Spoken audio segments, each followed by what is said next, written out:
Hello, in this recording I will be walking through a project crashing example. First of all, some of the reasons for crashing a project may include your client requesting that you complete your project earlier than planned. Therefore, it would require you to speed up the process and to finish the project at an earlier date. Another reason could be you've experienced some delays in your project and you need to pick up the pace in order to complete the project on time. Otherwise, you face financial penalties if you don't finish a project on time. So this is an example of a project information that you'll be provided with, and you may be asked to complete this project as fast as you can, or you may be asked to complete it a day earlier, and so on. First of all, what we need to look at is a step-by-step scenario for walking through a project crashing exercise. There are 7 steps that you need to follow as you work through a project crashing exercise. First step is to draw a network diagram.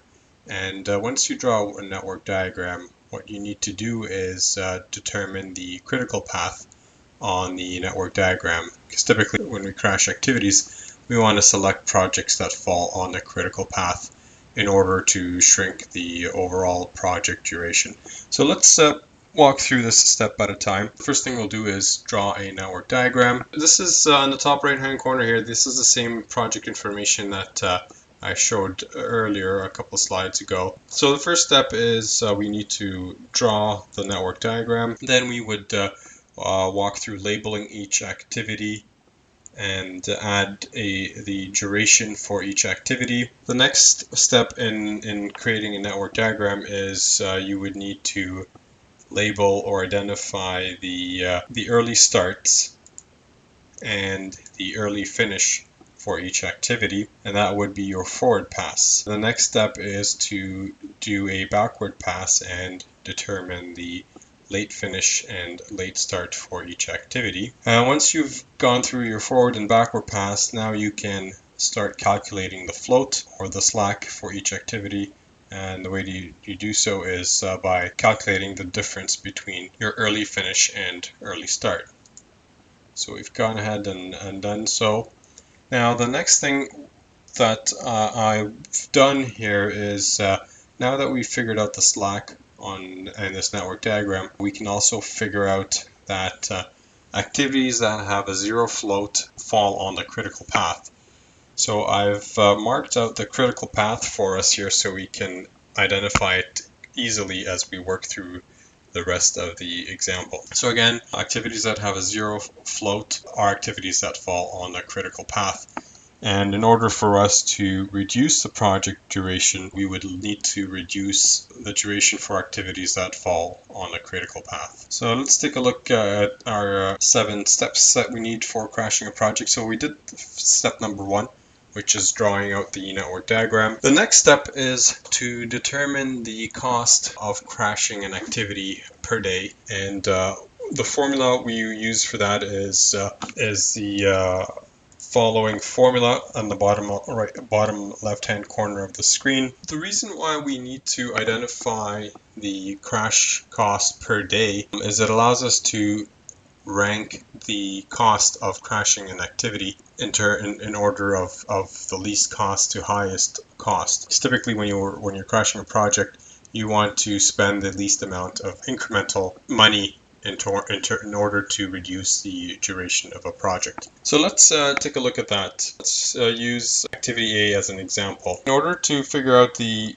crashing cost per day, we would go ahead and use the formula that we have on the screen here. For activity A, the formula says we need to find the crash cost for an activity. So for activity A, the crash cost is $8,000. We need to subtract the normal cost. So we need to subtract $7,000. And then divide that by our normal time minus our crash time. Once we've done that calculation, we basically come up with $1,000 per day as the cost to crash this activity. Gone ahead and added this to our table here, $1,000 per day. And then the next step is we need to determine how many days are available for us to crash. You'll notice that for activity A, again using activity A as an example, if we were to calculate the days available, we would use the following formula: normal time minus crash time, to come up with the total available days for us to crash this project or this activity. Following the formula, normal time, which is right here, subtract crash time, which is right here, get a total of 1 days available for us to crash this activity. Now we can go ahead and carry on and figure out the cost per day to crash each of the remaining activities and the number of days available for us to crash. Now let's take a look again at our steps for crashing a project.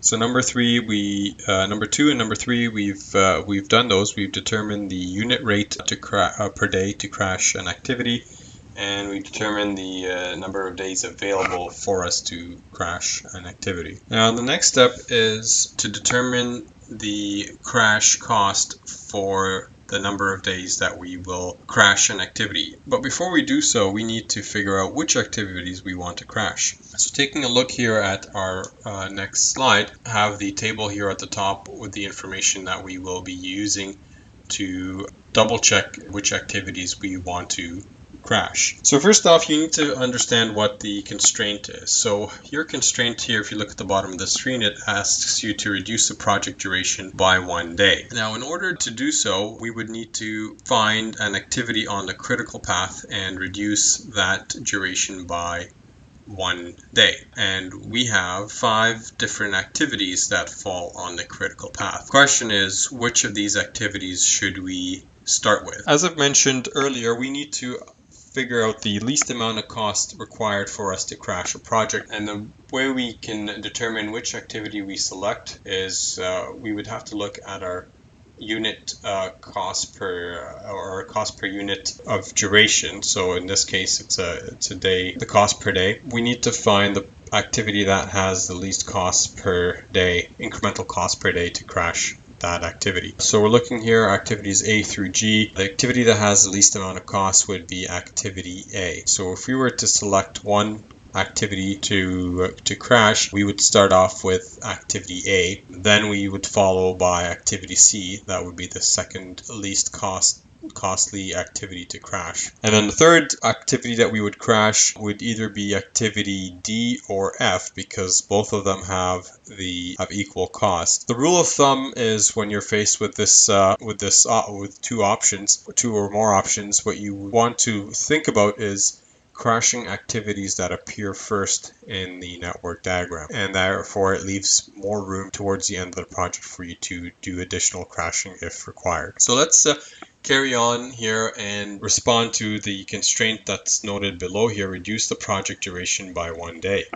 So we're going to go ahead and crash activity A. So what we need to do is take a look at activity A. Activity A has a normal duration of 7 days. By crashing it, it would mean that we would reduce the duration down to 6 days. So I'm just going to mark or cross the 7 off here and write 6.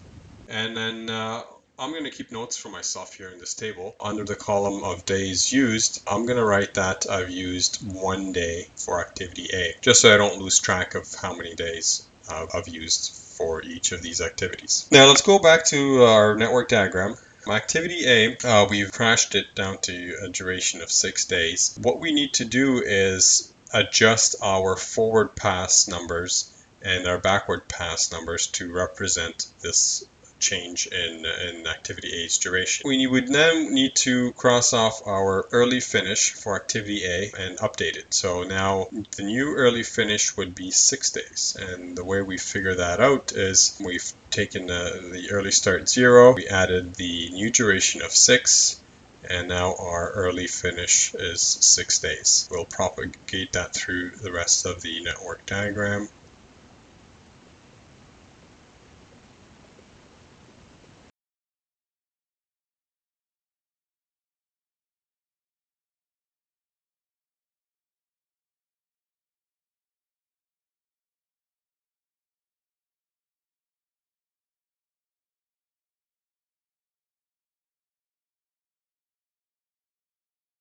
So now we've completed our adjusted forward pass.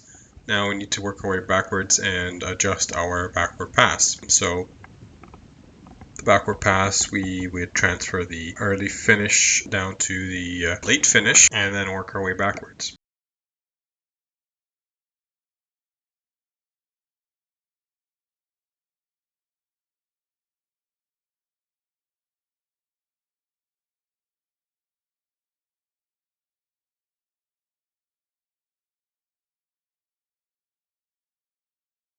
Okay, so now we've completed our backward pass and adjusted our early starts, early finish, late starts, and late finish for each of the activities. Crashing a project is an iterative process, and I've wanted to demonstrate the example of crashing one activity first and adjusting your early starts, early finish in order to determine if your float has changed. Because depending on the size of the project and the amount of float available in each of the activities, your critical path may change upon adjusting the duration or crashing one activity. In our example, the float has not changed for any of our activities, and our critical path is still the same, which is outlined in the red box. So now we've just reduced our project duration by 1 day, and we can determine that by taking a look at our early finish and late finish for the last activity in the network diagram, and it shows us now that the new project duration is 25 days. So I've updated this diagram to reflect the crashing of activity A. And now if we look at the bottom of the screen, it says the new constraint here is to complete the project as fast as possible. So when you're asked to complete the project as fast as possible, that means you would need to crash all the activities on your critical path in order to reduce the overall project duration. So let's take a look here at the number of days available to us to crash the rest of the activities. We've already used one for activity A. We had 1 day available to us, and we used one. The next project that we have available that falls on the critical path is activity C, and you'll notice we skipped over activity B because activity B is not on our critical path. It does have 2 days of float. So if we were to crash activity B, we wouldn't gain any additional time. We would have just spent money that we don't need to spend otherwise. And that's why we don't crash activities that don't fall on the critical path. So taking a look at activity C, we have 1 day available for us to crash that project. So let's go ahead or crash that activity. So let's go ahead and do that. So activity C has a normal time of 5 days. We can use that day available to us to crash and reduce the duration to 4 days. And again, I'm going to make a note for myself. I've used 1 day out of the 1 day available to us on activity C. Moving forward, activity D, we also have 1 day available to us, so we can go ahead and crash activity D. So normal time of 5 days, crash time of 4 days, and we've used 1 day. Activity E does not fall on our critical path, so we don't have to crash it. And if we also take a look here, there is actually no opportunity for us to crash activity E, so there's not much we can do about it. Now we get to activity F. Activity F falls on our critical path, and we have 2 days available for us to crash this activity. So the question that we have here is, do we go ahead and use both days, or should we only use 1 day? At this point, we don't know. We would need to assess whether reducing the duration of activity F by 2 days would reduce the overall project duration by 2 days. So before we go forward, what we should be doing is updating our early starts and early finishes for the activities we've already modified to see whether or not there's an additional benefit. So let's go back to activity C on the network diagram. We've reduced the activity duration, so we need to update the early finish on for activity C. The new early finish will be 10 days. Update the early start on activity D. The early start is now 10 days. We've also reduced the duration for activity D down to 4 days. So we need to update our early finish. Our early finish is now 14 days. update our early start here and update our early start for activity F as well.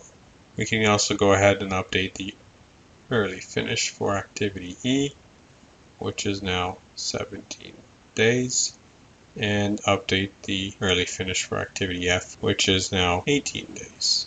So the question I asked was, should we reduce the duration for activity F by 1 day or 2 days? Let's hypothetically here reduce it by 2 days. So instead of a 4-day duration, we bring it down to 2 days. What does this do to our early finish for activity F? It will reduce it to 16 days.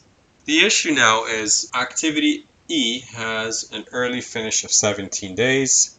Activity F has an early finish of 16 days. Therefore, it means we can't start activity G until both activities E and F are complete. So by crashing activity F by 2 days, we've now created slack on activity F. And the slack on activity F, we paid an extra day for that slack, but it does not reduce our overall project duration. It does not allow us to start activity G any sooner. Therefore, using the 2 days available to us for activity F is not a wise choice. What we need to do, however, is to use only a single day for activity F, reduce it by a single day, and that will help us start activity G sooner. So let's go ahead and cross out the duration, the 2-day duration for activity F, and call it 3 days. So we're going to reduce it from 4 to 3 days. Now our new early finish for activity F is going to be 17 days, with an early start of 17 days for activity G as well. Carry on with our forward pass. We would need to update our early finish for activity G, but before we do so, let's keep track of crash days we've used. We've already used one for activity F, and we have one more day that we can gain if we crash activity G. If we crash activity G, it does help us reduce the overall project duration, so let's go ahead and do that, reduce it from 5 to 4 days. Now our new early finish is going to be 21 days. So now you can see why crashing a project is an iterative process, because once you make a change, it will propagate through downstream on the rest of your network diagram. So you want to be careful before you implement a whole bunch of changes. You want to understand how each single change will impact your overall project duration and whether it changes your critical path. In order to complete this project as fast as we can, we would need to crash activity A by a single day, activity C by a single day, activity D by a single day, activity F, and activity G. So now the next step is to go through your backward pass and identify if there's any float changes on activities to identify if your critical path has changed or not. So on the next slide here, we have a cleaned up version of all the changes we've made and updated our backward pass. You'll notice that after completing our backward pass, we've identified a new activity that falls on our critical path, which is activity E, and we've highlighted it with a red box. So now, to complete the project as fast as possible, we would need a total of 21 days to complete this project, and you can see that by looking at your early finish or late finish for the last activity in your network diagram.